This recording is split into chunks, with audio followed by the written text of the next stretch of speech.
Or, I would come back to the issue of more important, because if you die, that is more important. no, you're going to die, and if you die in a democratic, liberal, secular society, and you leave behind a nice house and everything for your children and education and the health system, it's not going to benefit you when you die.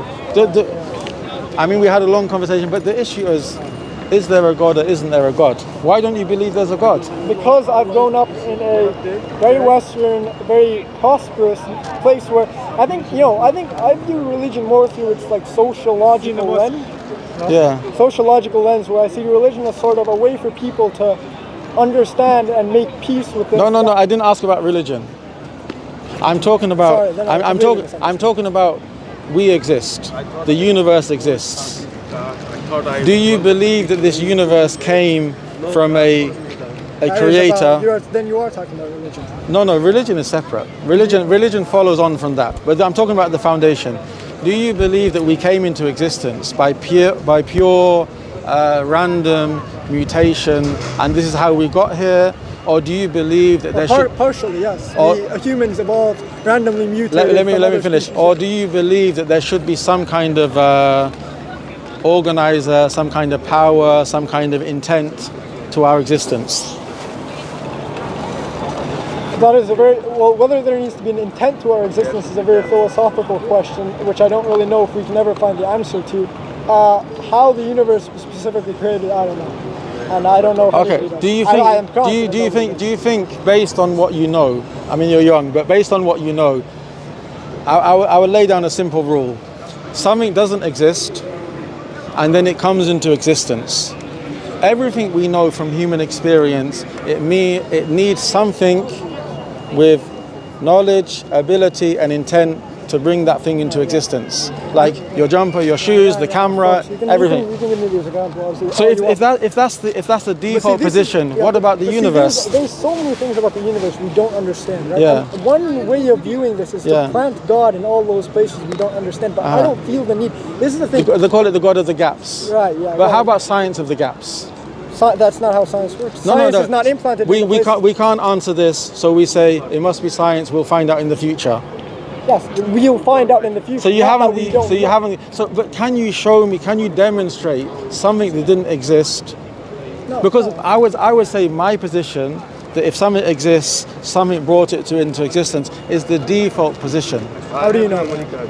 Because everything I know from my own experience. How do you know that? How can God be? How can God let me finish. No, I'm not talking about, because I said I was very clear. Anything which didn't exist and was brought into existence, I believe God always existed.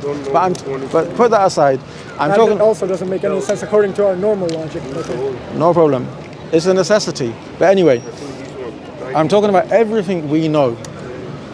The camera, the watch, the shoes, the jacket. The roads, all of these things. Can you show me any of this which didn't have knowledge, power and intent behind it to come into existence? So that's the default position. So if we take For everything that I so far understand, that doesn't mean that our universe doesn't need to have a designer. I don't know.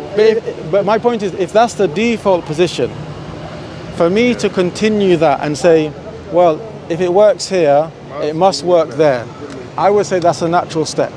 It could be a natural step, but it could also be the wrong step. But for someone to say, no, it is necessary here. But we don't know if it's necessary. Let me finish. There. It's not necessary here, but I don't believe it's necessary there. I don't know if it's or I don't know. You have to have a reason for that. Like, why haven't you taken that why haven't you taken that default position from here to here? Well, I wouldn't extend things that I know about our current universe to things outside of our current universe. And the founding of our universe... No, I'm talking about the universe itself. I'm talking about me and you. But the founding of the universe is something that happened outside of our current universe, right? So I wouldn't take rules from our universe and apply it to the founding of our universe that currently exists. But I really don't know about these things. These are things that science may one day come around to and someday it may not. So it's science of the gaps. Like, because you accuse us of putting anything we can't answer, we put God in. I mean, sure, I'd put science I'd rather put science in the gap than God, because So what is science? Because science does not claim that it knows. No. But the problem is, science is you you observe something, and from this observation, you lay down a particular pattern or formula, and then you replicate it. So where is the science? Test it. Yeah, you test it, etc. So where is the science which says it's possible for some? Science hasn't gotten around. Okay, to that yet. but even to have this idea that it's possible, where did you get this from? Like something which doesn't exist can come into existence in an organized manner, in an organized system. I don't know if that's possible. Maybe it is, maybe it's not. So why would you put it for the universe if you can't even prove the idea itself is possible? Like, I can prove the idea, something doesn't exist, someone brought it into existence. I can prove that. I can't prove many things about the universe. That doesn't mean that I necessarily have to buy into some other idea that I also think cannot necessarily be proved. Do you have and I don't think that with you say like, okay, the watch came from somewhere, and that's like very like, simple. Very, very simple logic, right? Straightforward. But I don't think that simple logic, then okay, we can just go one step further and say God didn't need a creator. Well, simple logic all of a sudden doesn't have to apply to that. Like simple logic, because God would also need a creator, but all of a sudden simple logic just goes out of the window. And it's just No, like, because okay, well, you if God had a creator, he wouldn't be God. Yeah, well, but then God can't exist because God, something that doesn't have a creator can't exist. But it's a necessity. It's a necessity. Yeah, and that's why God can't exist, because if it's a necessity for God that it has a creator, then that makes God No. I said if God has a creator, he would not be God. Yeah, and that's why God can't exist, because everything has to have a creator. As I said, I was very careful. I said something which doesn't exist, to come into existence, it has to have someone who made it. But if we're saying by necessity, there has to be a being which has always existed, otherwise nothing would take place, then you can't apply that rule there. Do you see my point? I think you'd also have to apply that rule to God, because but then it wouldn't this exist. argument has been had so many times with so many different people. No. Because look, the point is, if you have God has been created, firstly, it's not God. But if you have God dependent on the creator, then that one who created it would depend on the creator, which would depend on the creator, which wouldn't be God. It wouldn't be God. It wouldn't take place. It wouldn't happen. Because if something is dependent upon something before it, that's why we say there has to be a necessary being which is always there. Otherwise, nothing would happen. Maybe there needs to be a necessary being there. Maybe there doesn't need to be a necessary being there. That's why it's called necessary. It's necessary. Yeah, but maybe it's not necessary. I don't know. But these are the things. This is the thing about the universe. I don't know the answer to all these questions, but I don't feel a need to impact God as this. I think we've gone over this. I think I need to go home. No problem. Sorry, I didn't ask your name. What was your name? Toiva. Yeah, what are you? Yusuf. Nice to meet you. Yusuf. That's Yusuf. Not a very British name. No, it's Hebrew. But it's because when I became Muslim, I liked the story of Joseph, so I chose that name. How did you become Muslim? This is more interesting to me than How did I become Muslim? very unlikely story. To become Muslim, you have to confess that none has the right to be worshipped but Allah. What specifically made you Muslim? When I was 19... Because, the odds are stacked against me as a Finnish atheist up in hell, right? So maybe it's part of God's It's up to you. It's purely up... God's plan. God knows. Anyway. No, it's up to you. Oh, God knows. وَمَا كَانَ اللَّهُ لِيَظْلِمَهُمْ وَلَكِنْ أَنفُسَهُمْ يَظْلِمُونَ. Allah did not wrong them, but they wronged their own selves. So you have your choice. Anyway. When I was 16, 17, I became interested in life. So being an English person, the first thing I looked at Christianity, then I looked at other religions. I believe there has to be a God, there must be a God, there must be a purpose in life. But I believe religions were made up by people. They have some good in it, but they're made up by people.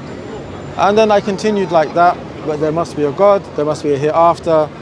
The belief in God, I believe, is natural in everyone. Yeah, I think so too. So not everyone, but it's natural. Not everyone. It's everyone. But anyway, because in every society, every place, they believe in God. The majority of people. Not in Finland, but okay. Yeah, because this is a modern modern society. But in the past, every place, even if they use different. Anyway. But then I met a Muslim. He explained Islam to me because it was so simple and clear. I believed it was true, and then within a few days I accepted it. And as we say, the rest is history. But I think that this economic discussion can go on, and political discussion can go on and on and on. But I think, I understand you're interested in it, you're passionate about it. But this thing of, is there a God or not, is far more important. People have different interests. Right, thanks. No problem. Thank you very much for your time. All the best. Is this some sort of YouTube thing or? Yes. There's a channel called. They all have the same name: SF Dawah, Sam Dawah, and Dawah to Soul. What's it called? So I type it? Would it be easier? Go ahead. So.